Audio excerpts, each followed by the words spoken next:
एक और इम्पॉर्टेंट चीज़ जो रेटिना सर्जरी में है वो है टाइमिंग। पर्दे के ऑपरेशन में एक और ख़ास चीज़ है, हम पेशेंट को एक स्पेसिफिक पोस्चर भी एडवाइस करते हैं। लेकिन रेटिना के ऑपरेशन में दिक्कत ये है कि ये आपके आँख के लेंस के पीछे होता है। सेकंड, इसमें जो सबसे इम्पॉर्टेंट चीज़ है कि रिकवरी कैसे होगी। लोगों को ये लगता है कि जैसे भाई कैटरेक्ट का ऑपरेशन है, हमने आज सुबह कराया और शाम तक एकदम नज़र एकदम परफेक्ट हो जाएगी। हेलो, मैं डॉक्टर पवन गुप्ता, कैटरेक्ट और रेटिना स्पेशलिस्ट। आज हम जिस टॉपिक के बारे में बात करने वाले हैं वो है रेटिना सर्जरी। कि रेटिना सर्जरी आखिरकार बाकी ऑपरेशन जो आंख के होते हैं उससे इतनी खास और स्पेशल क्यों है, और इसमें क्या ऐसी चीज़ है कि ये बड़ी स्पेशलाइज्ड और कॉम्प्लिकेटेड सर्जरियों में से एक मानी जाती है। तो देखिए, ये हमारी एक आंख का मॉडल है और इसमें जो ये पीछे की जो ब्लड वेसल्स दिख रही हैं, ये होता है हमारा पर्दा, तो जिसको हम कहते हैं रेटिना। तो इसका ऑपरेशन इतना स्पेशल क्यों है? तो सबसे पहले तो देखिए, ये रेटिना एक्चुअली है क्या? तो ये रेटिना जो है, ये एक नर्वस यानी कि न्यूरॉन्स से बना हुआ एक टिश्यू है जिसको हम कहते हैं न्यूरल टिश्यू। और सिंपल भाषा में आप ये समझ सकते हैं कि ये रेटिना हमारी ब्रेन की एक्सटेंशन है। तो यानी कि जो ब्रेन सर्जरी के लिए जितनी कॉम्प्लेक्स और सेंसिटिव उसकी ज़रूरत होती है, उतना ही इस रेटिना के लिए एक सेंसिटिव चीज़ और एक प्रिसीजन की ज़रूरत होती है। सेकंड, ये जो रेटिना है हमारा, ये एक बहुत महीन, बारीक, एक पतली सी परत है। और इस पतली परत के अंदर भी 10 लेयर्स से बनी हुई है, यानी कि एक लेयर के ऊपर एक लेयर के ऊपर स्टैक बना हुआ है, तब जाके ये एक बारीक रेटिना बनता है। और इसमें हर लेयर की एक अपनी अलग से इम्पोर्टेंस है, और किसी भी लेयर के अंदर अगर प्रॉब्लम हो जाए तो आपकी जो नज़र है उसके ऊपर फर्क आना शुरू हो जाता है। सेकंड, जो रेटिना सर्जरी में सबसे खास चीज़ है वो ये कि ये आसानी से दिखता नहीं है। यानी कि जब हम पेशेंट्स का भी रेटिना एग्जामिनेशन करते हैं तो उनकी हमें पुतली फैलानी पड़ती है, और उसके बाद ही स्पेशल इंस्ट्रूमेंट्स के द्वारा ही पीछे पर्दे की जांच होती है। सिमिलरली जब हम ऑपरेशन करते हैं, तो मान लीजिए आप आगे कॉर्निया का ऑपरेशन कर रहे हैं या कैटरेक्ट का ऑपरेशन कर रहे हैं, तो ये ऑपरेशन रिलेटिवली सिंपल होते हैं। आपने एक माइक्रोस्कोप की लाइट डाली और आपको सब कुछ दिख रहा है। लेकिन रेटिना के ऑपरेशन में दिक्कत ये है कि ये आपके आंख के लेंस के पीछे होता है। ये पीछे एक गोल कैविटी है और इसमें पूरा का पूरा रेटिना जो है वो आपको एक बार में नहीं दिखता है। तो रेटिना की विजुअलाइजेशन के लिए, इसको प्रॉपरली देखने के लिए भी बहुत स्पेशलाइज्ड इंस्ट्रूमेंट्स की ज़रूरत होती है। और इसमें एक जो इंस्ट्रूमेंट है जिसको हम कहते हैं बायोम, और एक स्पेशल लाइट हम डालते हैं जिसको हम बोलते हैं एंडोस्कोपिक लाइट या शैंडेलियर लाइट। तो उस लाइट की मदद से ये हम रेटिना को एग्जामिन करते हैं। अब ये जो लाइट है, ये इसमें क्या खास चीज़ है कि नॉर्मल जब हम सर्जरी कर रहे हैं, मान लीजिए हम कैटरेक्ट की सर्जरी कर रहे हैं या कॉर्निया की सर्जरी कर रहे हैं, तो लाइट ऊपर से आती है।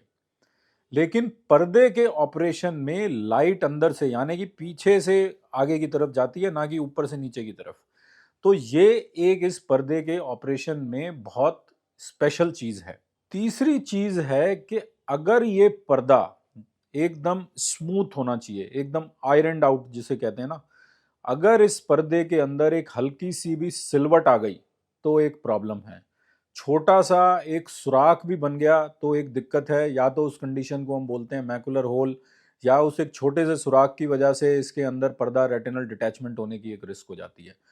और ये सेंसिटिव इतना है कि आप ये मानिए कि बॉडी के अंदर जो ब्लड फ्लो होता है वो रेटिना के अंदर एक हिसाब से मानिए कि मैक्सिमम ब्लड फ्लो आप मान लीजिए कि इसके पर्दे के अंदर होता है। तो ये सारी कंडीशंस को ध्यान में रखते हुए ही जो पर्दे का ऑपरेशन है वो सारी चीज़ें प्लान की जाती हैं। एक और इम्पॉर्टेंट चीज़ जो रेटिना सर्जरी में है वो है टाइमिंग। कि टाइम बहुत ज़रूरी इसमें चाहिए होता है। यानी कि अगर मान लीजिए आपको कोई रेटिना की बीमारी हो गई जिसके लिए आपको ऑपरेशन की ज़रूरत है, जैसे मान लीजिए रेटिना डिटैचमेंट हो गया या मैकुलर होल हो गया या पर्दे के ऊपर एक झिल्ली बन गई जिसको हम बोलते हैं एपीरेटिनल मेम्ब्रेन। तो इस टाइप की कंडीशन के अंदर टाइमिंग बहुत ज़रूरी है कि आप जितना जल्दी इस ऑपरेशन को करेंगे पर्दे को, उतना ही बेटर आउटकम आने के चांसेस हैं। जैसे रेटिनल डिटैचमेंट में एक-एक दिन जितना डिले होता जाएगा, उतनी आपकी जो नज़र वापस आने के चांसेस हैं, वो धीरे-धीरे कर कर कम होते जाएंगे। एक पेशेंट्स का रेटिना सर्जरी को लेके जो क्वेश्चन फ्रीक्वेंटली मेरे से पेशेंट पूछते हैं कि डॉक्टर साहब क्या ये ऑपरेशन लेज़र से होगा? तो देखिए रेटिना का जो ऑपरेशन है ये one of the complex surgeries में से काउंट होता है और इसमें हम इसको नहीं कह सकते कि ये लेज़र से होता है, रादर इसको सिंप्लीफाइड वर्जन में हम कहते हैं कि ये एंडोस्कोपिक मेथड से होता है। एंडोस्कोपिक मेथड का क्या मतलब हुआ कि जैसे ये हमारी एक आँख है और ये जो वाइट एरिया है, इस वाइट एरिया के ऊपर हम 3 या 4 जगह एक छोटे-छोटे एंडोस्कोपिक पोर्ट्स बनाते हैं, जो नॉर्मली 25 गेज के होते हैं। 25 गेज का ये मतलब हुआ ये उतने बारीक होते हैं जितना आप बाजू में कोई इंजेक्शन वगैरह लेते हैं, उसकी जो निडल होती है उससे भी पतले पोर्ट्स होते हैं ये। तो इन पोर्ट्स के थ्रू ही हम अपने इंस्ट्रूमेंट्स आँख के अंदर डालते हैं। एक साइड से पानी की इन्फ्यूजन लाइन जारी होती है, एक साइड से एंडोलाइट जाती है और एक से हम कटर डालते हैं जहाँ से हम आपकी विट्रस जेली को रिमूव करते हैं या कोई झिल्ली आ गई है वो सारी चीज़ें करते हैं।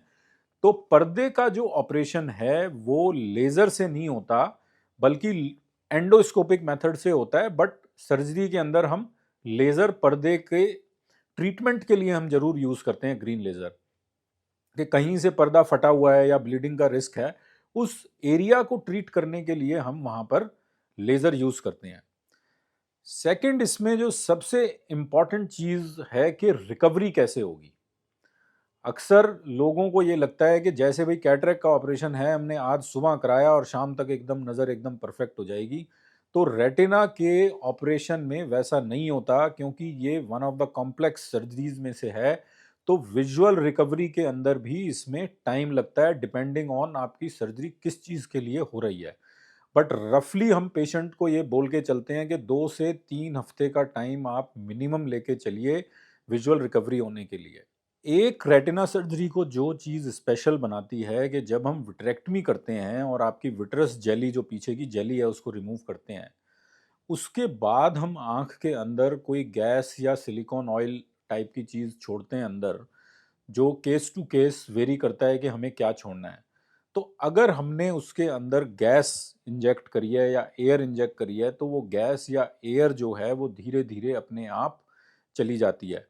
और जिन केसेस में हमने गैस इंजेक्ट करी है, उन केसेस के अंदर अगले दिन जब आपकी ड्रेसिंग खुलती है, तो आपकी नज़र हो सकता है जितना आपको सर्जरी से पहले दिख रहा हो, उससे भी कम हो जाए और वो ग्रेजुअली जैसे-जैसे गैस एब्ज़ॉर्ब होती है, वैसे-वैसे करके आपकी नज़र रिकवर होनी शुरू होती है। अगर आपकी आँख में हमने सिलिकॉन ऑयल डाला है, तो आपको वो सिलिकॉन ऑयल रिमूव करवाना है और उसके लिए 3 या 4 महीने के बाद एक ऑपरेशन की ज़रूरत और होती है। इसीलिए ये पर्दे का जो ऑपरेशन है, ये बाकी सर्जरी से इतना डिफरेंट है कि इसमें हर कंडीशन के हिसाब से आपका ट्रीटमेंट प्रोटोकॉल कई केसेस के अंदर बिल्कुल चेंज हो जाता है और रिकवरी कैसे होगी, ये केस टू केस वेरी करती है। अब देखिए पर्दे के ऑपरेशन में एक और ख़ास चीज़ है कि जब हमने आपका ऑपरेशन किया और किस बीमारी के लिए किया, मान लीजिए हमने आपका ऑपरेशन मैकुलर होल के लिए किया, तो इसमें हम पेशेंट्स की at the end of the surgery हम पेशेंट को एक स्पेसिफिक पोस्चर भी एडवाइस करते हैं। कि काफ़ी पेशेंट आके पूछते हैं कि डॉक्टर साहब परहेज़ क्या है? तो सबसे बड़ा जो इसमें पर्दे के ऑपरेशन में जो प्रिकॉशन है, वो ये होती है कि आपके डॉक्टर ने आपको कौन-सा पोस्चर एडवाइस किया है। तो मान लीजिए मैकुलर होल के अंदर हम यूजुअली पेशेंट को एडवाइस करते हैं हेड डाउन पोजीशन, कि आपको सर नीचे रखना है और उसकी ड्यूरेशन 3 से 4 दिन की होती है। तो वो बहुत इम्पोर्टेंट है। ये आँख के और किसी ऑपरेशन में ऐसा नहीं होता कि हम पेशेंट को कोई स्पेसिफिक पोजीशन बताएं कि आपको उल्टा लेटना है, दाएं लेटना है, बैठ के रहना है। बट पर्दे का एक ऐसा ऑपरेशन है कि जहां पर ज़्यादातर केसेस के अंदर कोई ना कोई एक स्पेसिफिक पोजीशन या पोस्चर हम पेशेंट को एडवाइस करते हैं। रेटिना के ऑपरेशन में सर्जरी से पहले की क्या क्या इम्पोर्टेंस है? तो देखिए, एक रूटीन एग्जामिनेशन तो सभी पेशेंट का होता है, और जो डायग्नोसिस के लिए जो इन्वेस्टिगेशन है जिसमें ओसीटी हो गया, अल्ट्रासाउंड हो गया और एंजियोग्राफी वगैरह जो भी रिक्वायर्ड होती है वो तो हम सब करते हैं।